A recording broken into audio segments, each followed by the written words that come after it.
Group में जा रहा ना जा रहा एक उसी चैनल पे जा रहा है, चैनल पे जा रहा है, ग्रुप में नहीं जा रहा है।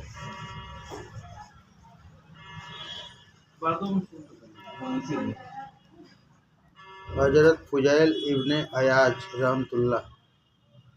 एक रात खलीफा हारून रशीद ने फुजैल बरमकी अपने मंत्री से कहा कि आज मुझे किसी ऐसे बुजुर्ग के पास ले चलो कि जिससे मेरी आत्मा के सुधार और इच्छाओं की छटनी का आशा हो सके।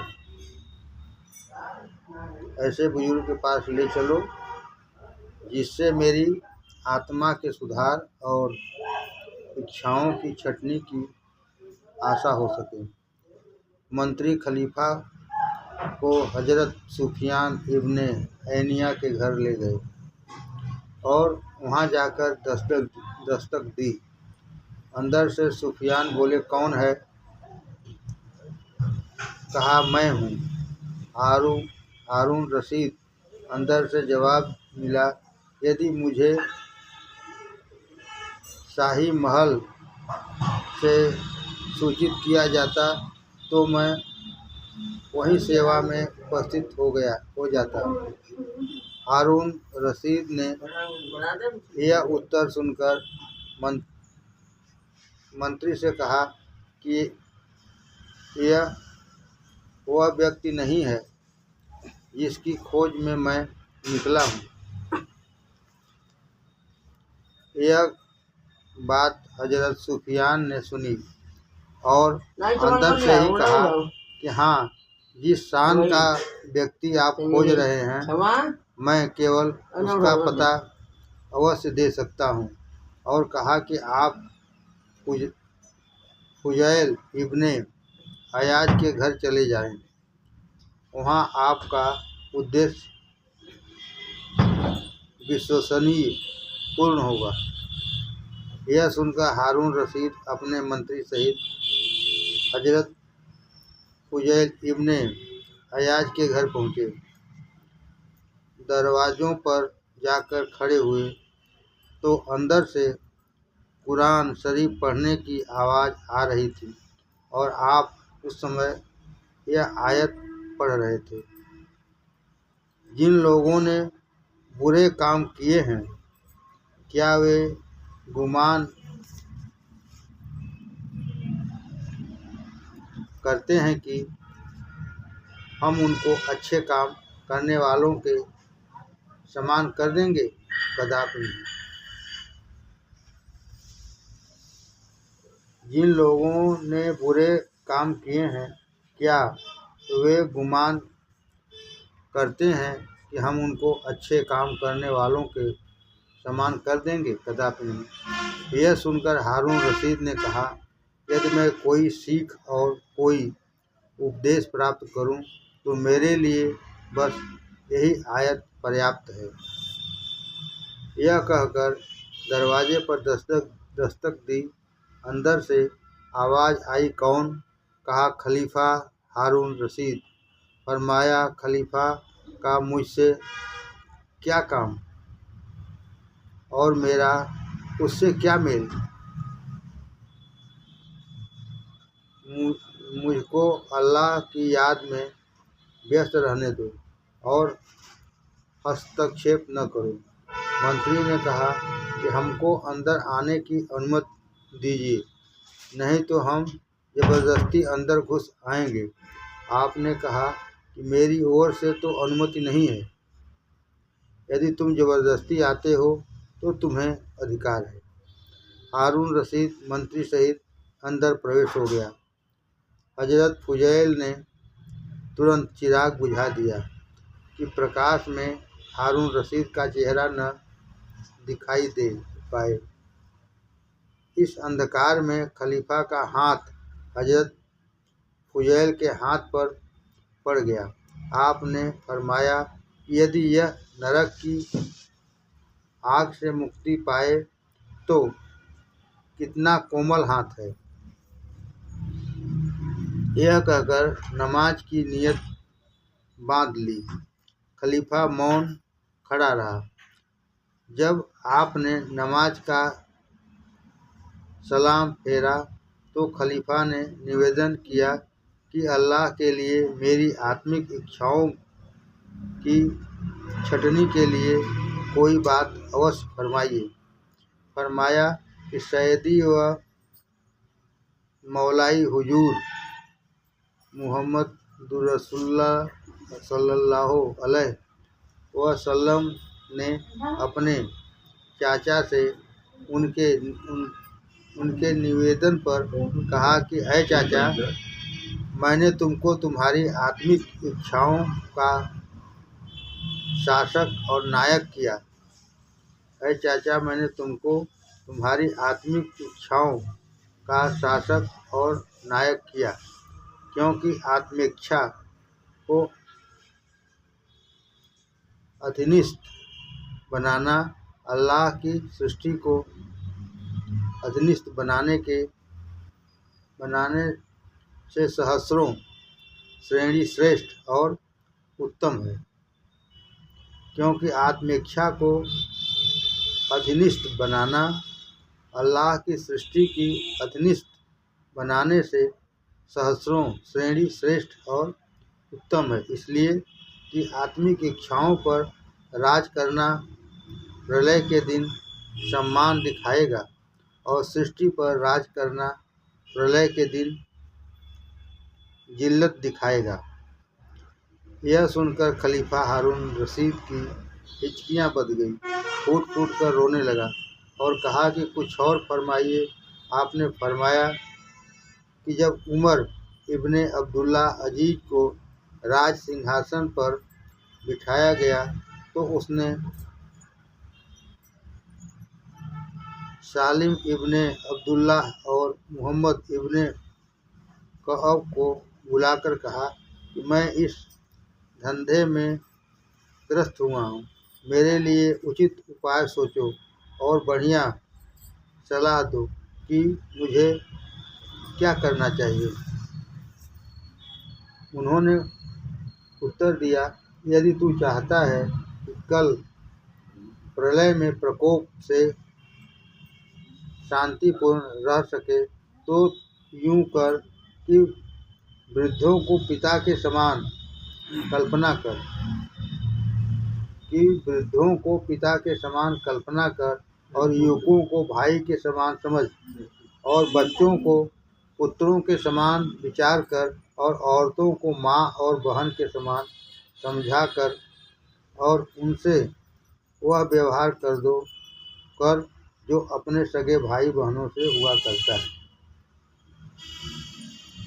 उन्होंने उत्तर दिया कि यदि तू चाहता है कि कल प्रलय में प्रकोप से शांतिपूर्ण रह सके तो यूं कर कि वृद्धों को पिता के समान कल्पना कर और युवकों को भाई के समान समझ और बच्चों को पुत्रों के समान विचार कर और औरतों को माँ और बहन के समान समझा कर और इनसे वह व्यवहार कर जो अपने सगे भाई बहनों से हुआ करता है। यह सुनकर खलीफा हारून रशीद ने कहा कि कुछ और फरमाइए। आपने फरमाया कि लोगों के घर तेरे घर के समान हैं और उनके बासी बड़े और छोटों के समान हैं। लोगों के घर तेरे घर के समान हैं और उनके बासी बड़े और छोटों के समान हैं। ऐ रशीद, बड़ों के साथ कृपा कर और भाइयों के साथ आभार और संतान के साथ नेकी कर। फिर फरमाया कि ऐ रशीद, मैं तेरी रूपवान सूरत से डरता हूँ कि कहीं नरक में प्रवेश न कीजिए। और यह शेर पढ़ा, बहुत सी अच्छी सूरतें नरक में फजीहत होगी, बहुत सी अच्छी सूरतें नरक में फजीहत होगी और बहुत से भगवान वहाँ कैद किए जाएंगे। बहुत से धनवान, बहुत सी अच्छी सूरतें नरक में फजीहत फजीहत होगी और बहुत से धनवान वहाँ कैद किए जाएंगे। इस बात से खलीफा हारून रशीद की दशा विचित्र हो जाती थी। फूट फूट कर रोता था और हिचकियाँ बच जाती थी। प्रत्येक बात समाप्त होने के बाद कहता, और कुछ फरमाइए। अय हारून रशीद, अल्लाह के से डर और उसके उत्तरों के लिए तैयार हो जा और इसे भली भांति समझ ले कि प्रलय के दिन तेरा परवरदिगार अपनी सृष्टि के बारे में एक एक व्यक्ति के संबंध में मुझसे प्रश्न करेगा और प्रत्येक का न्याय करेगा। अय रशीद, यदि किसी रात कोई वृद्धा किसी घर में भूखी सोई होगी, कल प्रलय में वह तेरा दामन पकड़ेगी और तुझसे झगड़ेगी, जिसका सहयोगी परवरदिगार होगा।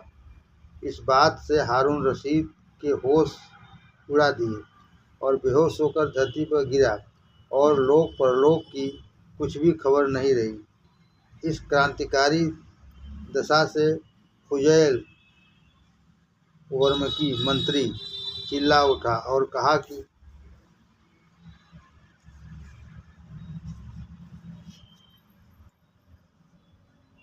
बस बस ऐ इब्ने अयासे पारसा, काम तेरे शाह का पूरा हुआ। आपके फरमाने आली का असर हो चुका है, तन्हाई कारगर। मार डाला आपने सुल्तान को, अब तो बस बिल्लाह खामोशी करो।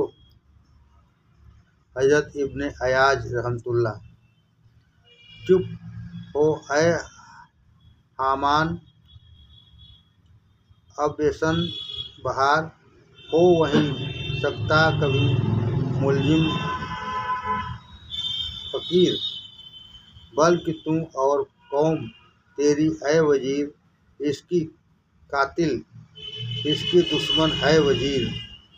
मार डाला तूने मिलकर इसको हैफ, कल यह रोएगा बताओ किसको हैफ। हालत हारून रशीद के कामों में इस झंझट की आवाज़ आ गई। अपने आंसू पोंछता हुआ उठा और मंत्री से कहा कि समझते भी हो, तुम्हें प्यारे दुर्वेश ने हामन क्यों कहा? इसका कारण यह है कि मुझे फिर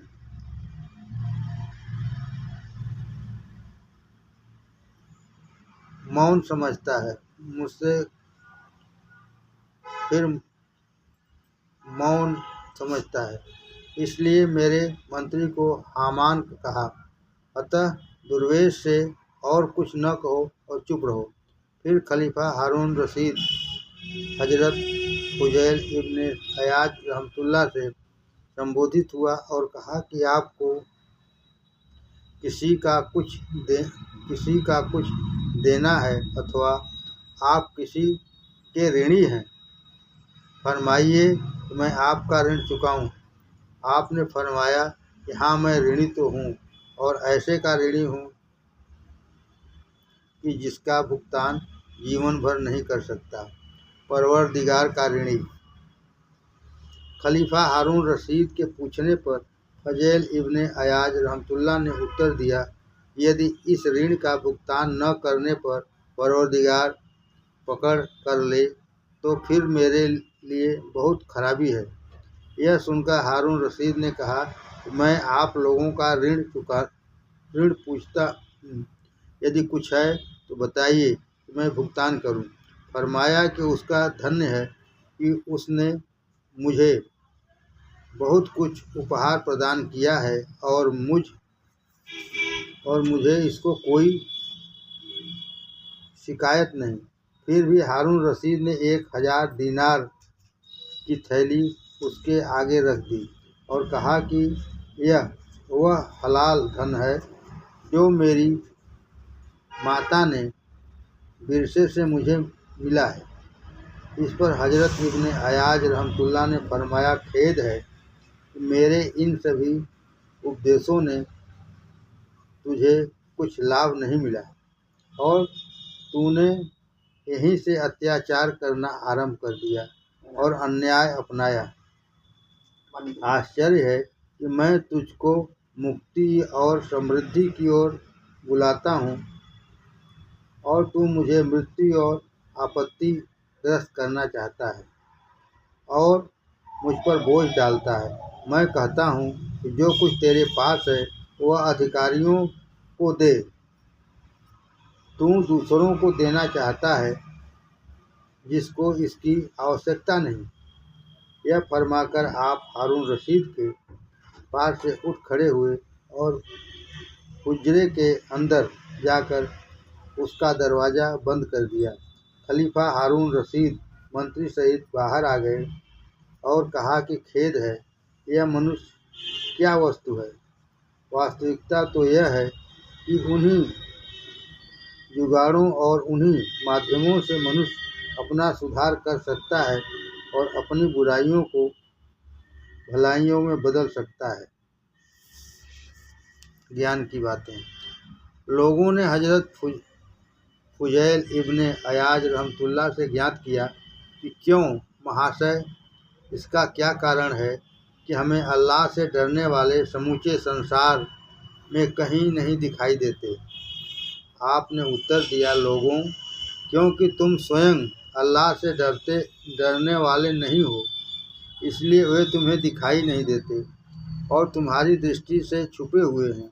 यदि तुम अल्लाह से डरने वाले बन जाओ तो तुम्हें समूचा संसार डरने वाला दिखाई देने लगे, क्योंकि यह नियम है कि डरने वालों को डरने वाले और निडर लोगों को निडर दिखाई देते हैं।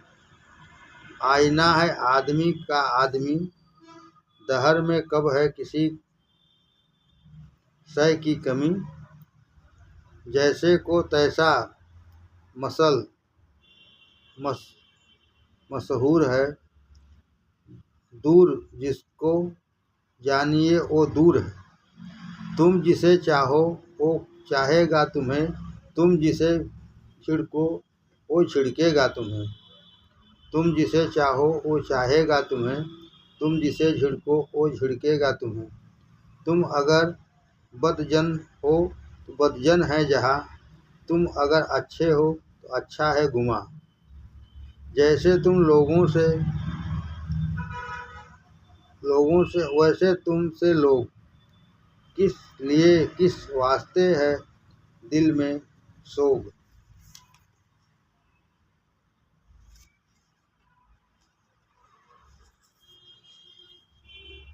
हजरत फजैल इब्ने अयाज रहमतुल्लाह ने सामान्य संबोधन करके लोगों से यह ज्ञान की बात फरमाई, जो व्यक्ति अल्लाह से डरता है सभी उससे डरते हैं और जो अल्लाह से नहीं डरता वह सबसे डरता है। फरमाते हैं, संसार में आना सरल है, किंतु यहाँ से जिम्मेदारी से मुक्त होकर जाना बहुत कठिन है। फरमाते हैं, मनुष्य को जितना ज्ञान होता है उतना ही डर होता है और उतना ही वह अल्लाह से डरने वाला होता है जितना परलोक से उसे प्रेम होता है। फरमाते हैं, जो व्यक्ति अपने भाई से स्पष्टता से मित्रता जताए और मन में शत्रुता रखे। फरमाते हैं, जो व्यक्ति अपने भाई से स्पष्टता से मित्रता जताए और मन में शत्रुता रखे, उस पर अल्लाह ताला की घृणा होती है और उसके अंधे बहरे होने का डर है। फरमाया, अल्लाह के बनाए भाग्य पर राजी रहने वाला, अल्लाह के से डरने वाला भक्त और अल्लाह तक पहुंचा हुआ है। फरमाते हैं कि अल्लाह ताला ने सारी बुराइयों को एक स्थान पर एकत्रित करके संसार को उसकी कुंजी बनाया। फरमाते हैं कि अल्लाह ताला ने सारी बुराइयों को एक स्थान पर एकत्रित करके संसार को उसकी कुंजी बनाया। फरमाते हैं बुद्धिमानों से लड़ना निर्बुद्धियों के साथ हलवा खाने से अधिक सरल है। फरमाते हैं बुद्धिमानों से लड़ना निर्बुद्धियों के साथ हलवा खाने से अधिक सरल है। फरमाते हैं जो बंदा अल्लाह को याद करता है, अल्लाह उसे याद करता है, और जो अल्लाह को भूल जाता है, अल्लाह उसको भूल जाता है। अर्थात परलोक के उपहारों से वह वंचित हो जाता है। फरमाते हैं जो बंदा अल्लाह को याद करता है, अल्लाह उसे याद करता है, और जो अल्लाह को भूल जाता है, अल्लाह उसको भूल जाता है। अर्थात परलोक के उपहारों से वह वंचित हो जाता है। फरमाते हैं बहुत लोग स्नान गृह से पवित्र होकर निकलते हैं, किंतु कुछ लोग ऐसे हैं कि वह पवित्र काबे से भी पाक होकर नहीं निकलते। फरमाते हैं पूरा तवक्कुल इसका नाम है कि मनुष्य अल्लाह के अतिरिक्त किसी से आशा न करे और न किसी का डर हो, और मुतवक्किल उसे कहते हैं जो अल्लाह ताला पर पूर्ण धन्य करने वाला हो। पूरा तवक्कुल इसका नाम है कि मनुष्य अल्लाह के अतिरिक्त किसी से आशा न करे और न किसी का डर हो, और मुतवक्किल उसे कहते हैं जो अल्लाह ताला पर पूर्ण धन्य करने वाला हो। फरमाते हैं जिन लोगों ने तवक्कुल तकल्लुफ फरमाते हैं जिन लोगों ने तकल्लुफ के कारण परस्पर मिलना जुलना छोड़ा वह कष्ट पाएंगे। फरमाते हैं जिन लोगों ने तकल्लुफ के कारण परस्पर मिलना जुलना छोड़ा वह कष्ट पाएंगे, और जो परस्पर तकल्लुफात को उठा देंगे वह मिलजुल कर अच्छा जीवन बिताएंगे। फरमाते हैं यदि मुझे यह पता चल जाए कि संसार में मेरी एक दुआ कबूल होगी, तो मैं सबसे पहले समय के राजा के लिए उत्तम हुआ करूं, क्योंकि उसकी उत्तमता से सारी प्रजा की उत्तमता है, और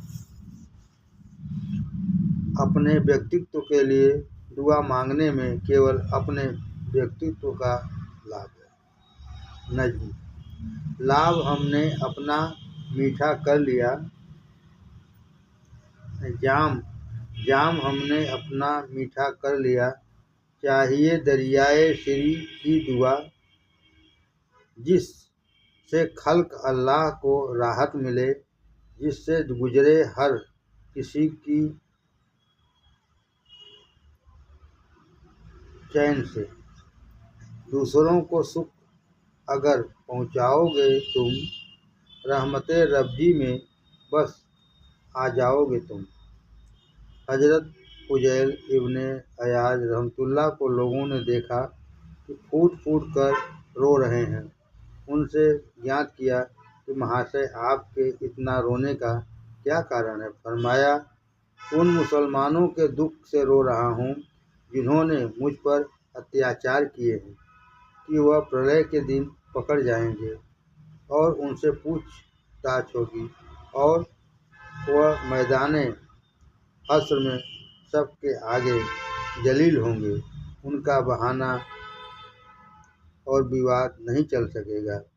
हजरत फुजैल इब्ने अयाज फरमाते हैं कि एक दिन का विद्वान राजा का जितना निकटतम हो जाता है, उतना ही अल्लाह ताला से दूर हो जाता है। एक दिन का विद्वान राजा का जितना निकटतम हो जाता है, उतना ही अल्लाह ताला से दूर हो जाता है।